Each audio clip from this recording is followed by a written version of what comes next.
Happy Lord's Day, mapagpalang araw po. Tayo po ay mag-aaral ng mabuting balita o salita ng Diyos.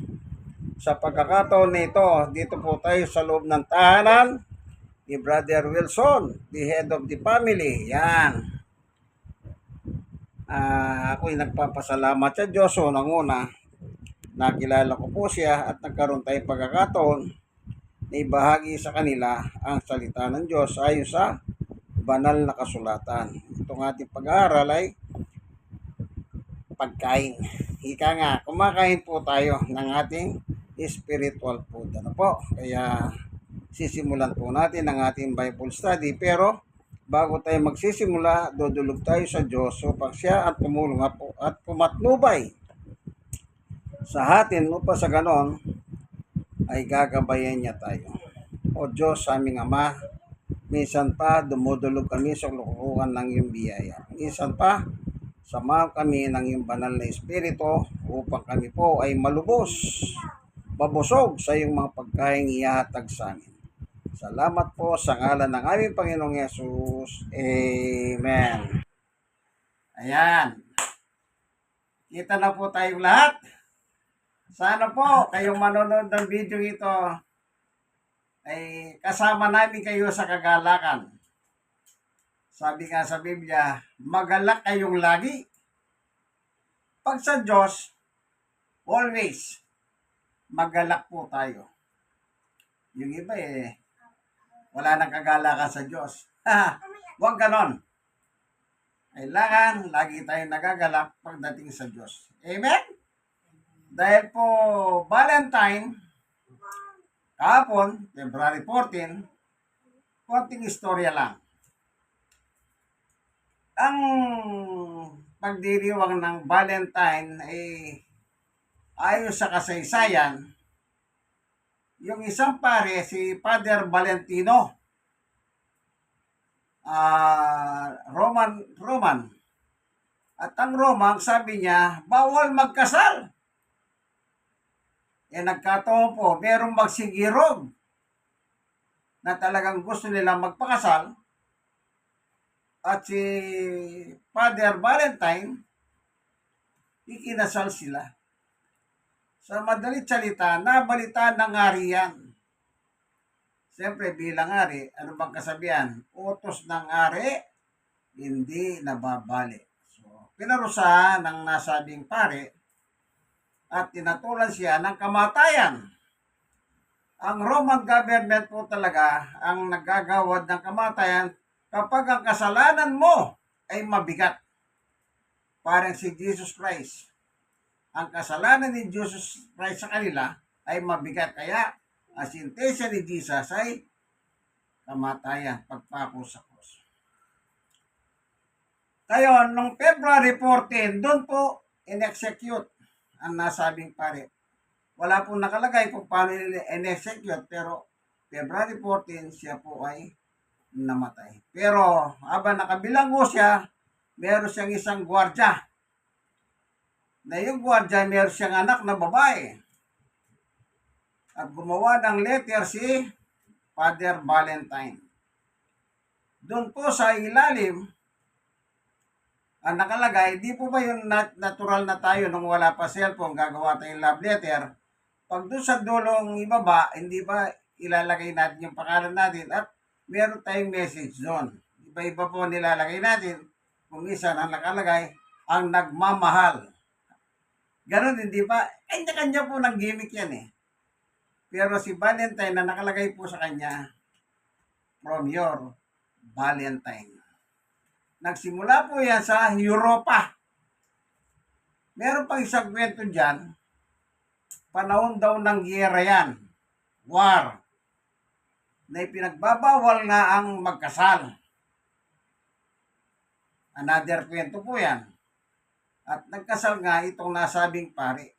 Kaya siya'y natulang kamatayan. Kaya nagsimula sa Europa, lumaganap sa buong daigdig ang kasaysayan ni Father Valentine, isang Italianong pare. Okay, konting aral lang po yun ay kwento. Hindi naman aral, wala sa Biblia yun Para lang makarelate naman tayo sa kwento ng Valentine. Kaya sa atin naman, ang sabi nila, araw ng puso. Okay? Ngayon, ang pag-aralan natin is love of God. Yan, dyan natin kukunin ang ating paksa, yung puso ng Biblia. O, Sister Catherine, alam mo ba yung puso ng Biblia? Sige nga. O, sige nga, tingnan natin. Yung chapter and verse na yan ay tinatawag nilang puso ng Biblia ayon sa mga Bible scholar. Kaya kung umati kayo sa iba't ibang simbahan, ewan ko kung nababanggit nila yan. Ano po? O, nakita mo na, Sister Catherine? Anong chapter and verse? 1, 3, 16. Yan. Hindi First John. 1, 3, 16. Diba yung First John, ha? Bagamat merong related doon, mamaya dadahanan natin yan.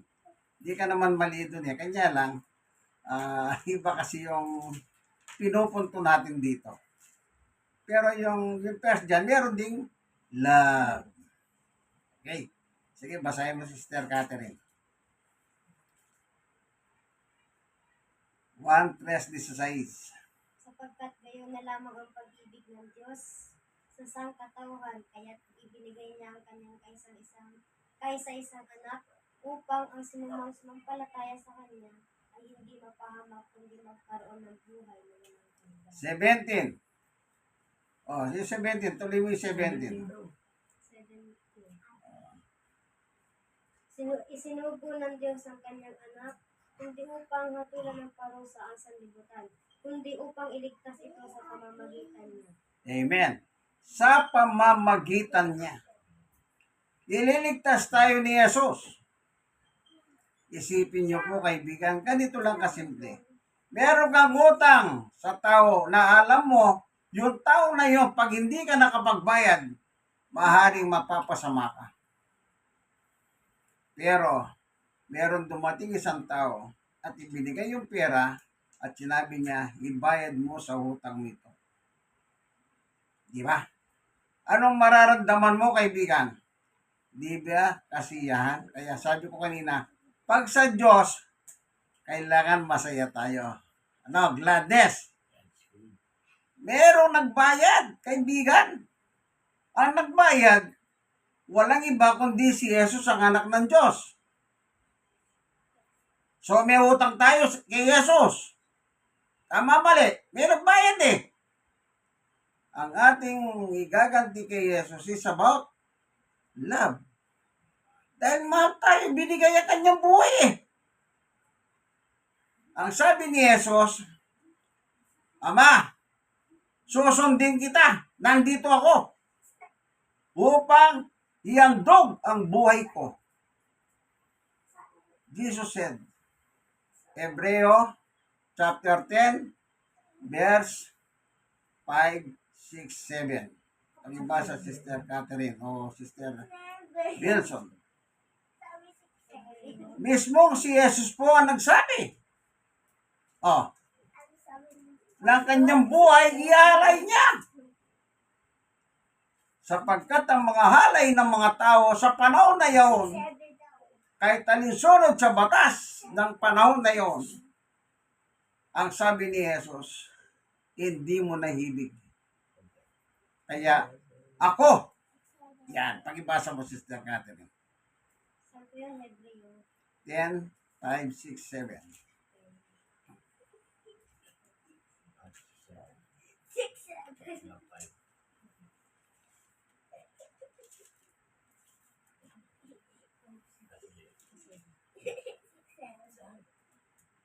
Dahil dyan, na si Kristo ay naparito sa daigdig, sinabi niya sa Diyos ang mga pag-alay, pati mga andog at ang mga ayop, na handang sunugin, hindi mo ang ibig damdamin, dahil hindi mo kinalugan ang mga andog na sinunog, at ang mga andog upang pawiin sa kasalanan. Kaya inilaan mo ang aking katawan upang maging andog, Kaya sinasabi ko sa iyo, narito ang Diyos. Meron bang kasunod dyan? Yung kahit sinabi ko, narito ko. Ano nakalagay? Kasunod? Upang?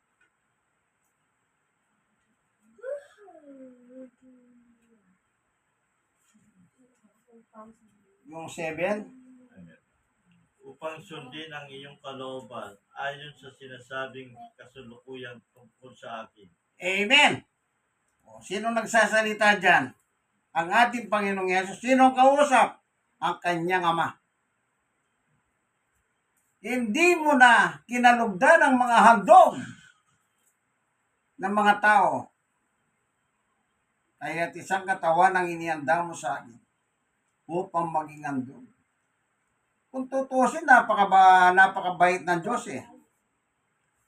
Hindi man tayo kaibig-ibig, kaibigan. Hindi nga tayo pasado sa Diyos eh. Hindi tayo mantas sa pamantayan ng Diyos. Kaya lahat tayo nagkasala, makasalanan. Hindi nga tayo kaibig-ibig, pero minahal tayo ng Diyos sa kabila ng lahat ng yan. Dahil nakita ng Diyos ang kahinaan natin. Wala tayong anumang kakayahan para mabayaran ang utang natin sa Kanya. Mismo ang Diyos ang gumawa ng paraan. Dahil sa matinding pagmamahal niya sa atin, yun ibinigay si Jesus. Siya po ang nagandog. Siyang iniandog ng kanyang katawan sa ibabaw ng krus. Upang ikaw at ako at tayong lahat na nabubuhay sa lupang ito, mga buhay, magkamit ng kapatawaran ng ating mga kasalanan. Gawa 26:18. Pakibasa sister o si Brother Wilson naman. Gawa 26. Tignan natin yung sinasabi ni Jesus. Kung ano sinasabi niya.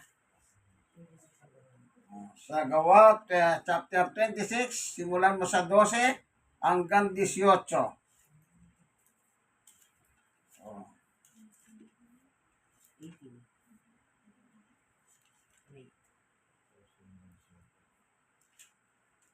Iyan ang layunin na pagpunta ko sa Damasco.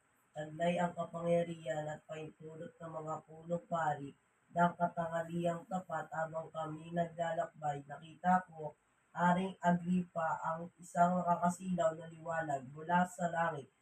Ito'y maliwanag pa kaysa sa araw. Totoong nakakasilaw ang liwanag sa paligid naming magkakasama.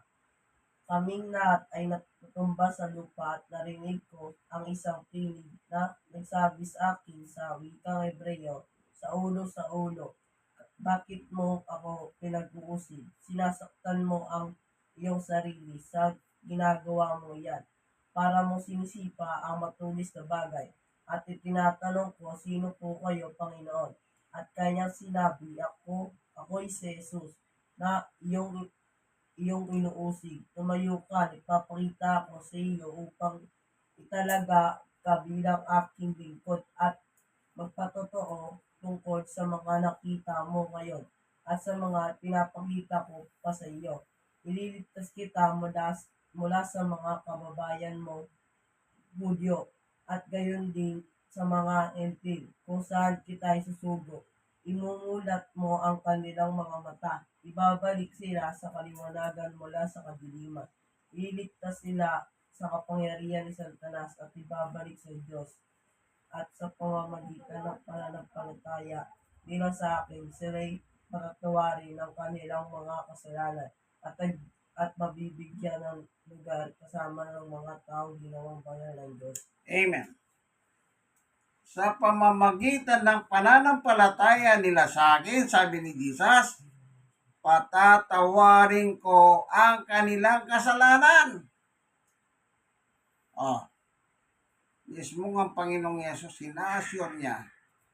Once na sumampalataya tayo sa Kanya, naniwala tayo sa Kanya, sinunod natin siya, abolish ang kasalanan natin. Walang ititira. anong gaganti mo ngayon, kaibigan, kay Jesus? Hindi ba? Kung sa tao mo ginawa yan, o sa tao nangyari yan, ang tawag nila dyan, may utang na loob ka. Natural, yung tinatanong mong utang na loob sa tao yan, hanggat nabubuhay yung taong yan, kada nakikita mo yung taong yan, kulang na lang, alik-alikan mo siya. Hindi ba ganon, kaibigan? Ang ating igaganti lamang ay pagmamahal sa Diyos. Kung paano tayo minahal, ibinigay si Jesus, anong gagawin natin? Yung nga po, tanggapin natin si Jesus. Yakapin si Jesus. Sundin si Jesus. Ipamuhay si Jesus sa ating buhay. Bakit po? Batas na sinabi ni Jesus Christ yan bago siya umakyat papuntang langit. Mateo 28:19-20. Yan ay batas na sinabi ni Jesus bago siya bumalik sa dati niyang kinalalagyan sa langit. Yan ay isang dakilang tagubilin.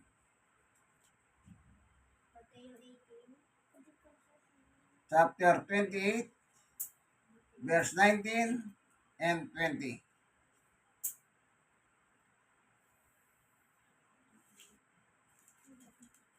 Mateo chapter 28, 19 and 20.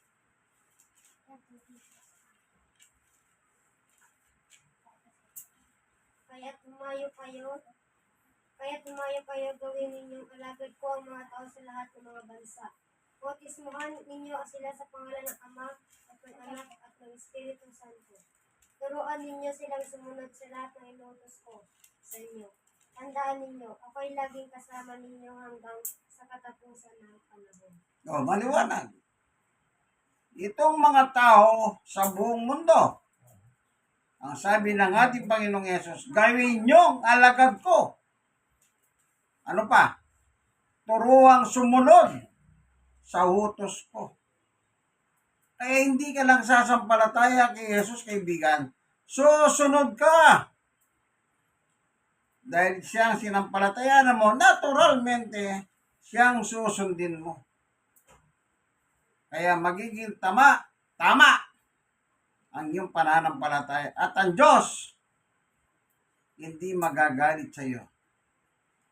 Pero pag hindi mo sinunod ang sinabi ni Jesus, tandaan mo, kaibigan, ang Diyos marunong magalit. Magalit ng magalit, wag lang ang Diyos. Tandaan niyo po yan.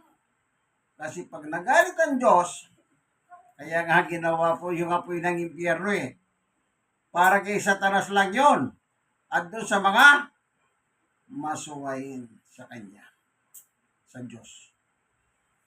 Opo, tatandaan niyo yan. 1:36. Yan, pagibasa lang. Tignan po ninyo ang salita ng niyang 1:36. Kung gaano po kaigpit ang Diyos. 1:36. Ang sumasampalataya sa anak ay may buhay na walang hanggan. Ngunit ang hindi sumusunod sa anak ay hindi magkakaroon ng buhay. Sa halip, mananatili sa kanyang puot ng Diyos. O yun, kumpleto. Pananampalataya, pagsunod. Pag hindi mo ginawa yun, anong nakalagay? Mapupuhot ang Diyos sa iyo. Ang gusto kasi ng Diyos, eto po hindi natin kayang bayaran ang utang natin, kaya isinugo si Jesus upang siya po ang tumubos ng kasalanan natin. So, ginawa na po ni Jesus yun, na 100,000 na po nakaraan. Doon pa sa bundok ng Golgota, o anong tawag doon, dakong bugo. Ginawa na. Ano naman ang parte natin? Sundin natin ang gusto ng Diyos. na ano, sumampalataya, sumunod. Kanino? Kay Jesus. Pag ginawa mo yan, burahin natin yung kasunod na talata na paraphrase. Yung napuputang Diyos. Tanggalin na natin yon. Pero pag hindi mo ginawa yung dalawa, ilagay natin yung paraphrase.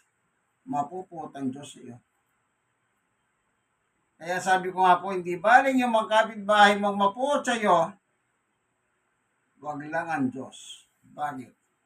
May kapangyarihan, may kakayahan na ibulusok ka sa apoy ng impyerno ng katawan at kaluluwa. Di mo ba? Kaya tatandaan natin, minahal tayo ng Diyos kahit hindi po tayo kahibig-hibig. Kaya pinadala si Jesus upang ating sampalatayanan. Kaya kung sumasampalataya po tayo, gawin na natin totoo, kaibigan. At anong nakalagay doon? Yung Mateo 28:19, bautismohan sila. Yung pagpapabautismo mo ay nasa inyo po yan. Ayon po sa inyong gusto. Kasi sometimes yung mga bautismo po sinasabing ganyan, may mga pamilya, may mga tao, hindi lang pamilya, sa ibang pamilya po, pag sinasabi ko yan, ang dami rin nilang mga rason eh. Siyempre, tao siya eh. Pero hanggat maaari, sabi ko nga, yan ay utos ng Diyos, hindi po utos yan. Kasi yun na nakalagay. Kung gusto mo sumunod, di sumunod ka.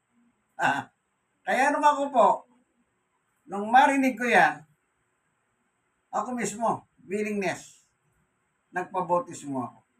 Bakit? Narinig ko eh. Nasa Biblia. Ngayon, ang akin namang nasa tao po yan. Kung kailan mo gusto, okay lang. Po. Ganyan po ang Biblia. Biblia po ang nagtuturo, hindi po tayo. Tagadala lang po tayo ng mensahe. Ito po ang inyong kaibigan kay Jesus, Brother Manny Bautista, ang pamilya po ni Brother Wilson. Ay, William. Sorry. Yung Wilson, yung anak niyang matagkad. Yung lalaki, po? Brother William po, God bless us all. Sana po sa inyong mga manonood ng video, sana meron kayo natutunan. Hindi naman po natin yan inimbento. Meron akong hawak na Biblia. Meron pong hawak na Biblia si Sister Catherine. Kaya, ibig sabihin, ang aral natin ay biblical teaching o biblical truth. Amen? God is good. All the time. All the time. God is good. Bye-bye. Sige po, sana, kaibigan, meron po sanang naiwan sa inyo. Hindi po tayo nagbibiro dito. Tayo po ay nagiging totoo lamang. Bakit? Ang Diyos hindi po nagigipagbiro. Kaya wag natin biruin. Biruin na natin ang kapwa natin, ang pamilya natin. Wag lang po ang Diyos. Bakit? Hindi po siya tao na gaya natin na nakikipagbiruan. God bless us all. Bye-bye!